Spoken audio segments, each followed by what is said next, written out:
Hello, Kehilat, Darchei, Tzion, Erev Shabbat, Parashat Balak. This week we read in the Haftarah from Micha. The Haftarah is very clearly connected to the Parasha because at the end of the Haftarah, actually, our Parasha is mentioned, but that is not the point I want to emphasize this week. Our Haftarah begins with psukim that describe the strength of Am Yisrael, the fact that Am Yisrael is detached and independent from other nations, and at the end of the Haftarah, the special connection between Am Yisrael and Hashem is described how Hashem watches over Am Yisrael. A very positive prophecy by Micha. But in the middle, we have three psukim that seem very problematic, that seem disconnected to the Haftarah. It says, "V'haya bayom ahu neum Hashem v'yichrati susecha mikirbecha ve'avadti markevotecha." In that day I will destroy the horses in your midst and wreck your chariot. And then it says, I will destroy the cities of your land and demolish all your fortresses. These are terrible psukim. Then there's a third one regarding sorcery and soothsayers and idols, etc. Terrible psukim. And Hashem says, I'm going to destroy your country. One of these psukim right in the middle of such a positive prophecy. So there are the classic explanations, and Harav Bedan unsurprisingly chooses another path.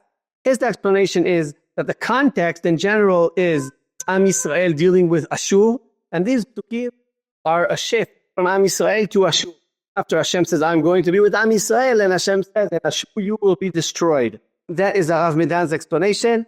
The problem is that it doesn't say so in the psukim. It seems like there's one nation being spoken to, and it seems like it's Am Yisrael. But that's Harav Medan's explanation. The classical interpretation of these psukim is given by the Mitzudat David and the Radak.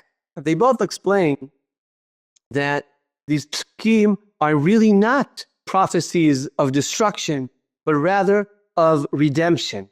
Why is this? Because these psukim come to say, you will not need horses, you will not need chariots, you will not need swords, you will not need fortresses, you will not need all of this defense. There will be peace. You will be free without any worries, and therefore everything will be destroyed. The horses and chariots will not be needed, and therefore you won't be using them. You won't need the walled cities, but rather the cities can just expand and grow because they will be secure. This is a wonderful prophecy discussing peace. It's a very interesting take. The psukim sound like they're really talking about destruction. And it's a surprising interpretation to see them as talking about peace and freedom and a positive prophecy talking about redemption. But maybe this has to do with another aspect. This reminds me of a Mishnah in Masechet Shabbat, that we have this machloket between Rabbi Eliezer and Chachamim, whether or not a man can walk out on Shabbat and carry a sword from his house to the street and back from Reshut HaYachid to Reshut HaRabim. Is that forbidden? Chachamim say no.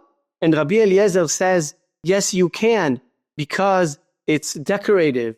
It is like jewelry for this man to wear the sword. And Chachamim tell him, no way. Swords are not a decoration. The swords are not jewelry. And they quote the famous prophecy that swords will be turned into shovels. And therefore, it's not a positive thing. Sometimes it's needed, but it isn't positive. And of course, in Medinat Israel today, when we see a soldier walking around with a weapon, and we're full of pride, and we admire our soldiers that are going to fight for Am Yisrael and defend Medinat Israel. But this is a week to remember that it seems like we will be really relying upon our swords, our weapons for a while. But our prayers are the hope for the day where we can just destroy all those weapons, that Hashem will bring us to a situation where we can read these psukim and not think that this sounds like a terrible pasuk of destruction, but understand that psukim that describe fortresses coming apart are psukim that are describing peace and complete redemption. Bezat Hashem Bekahov. Shabbat Shalom.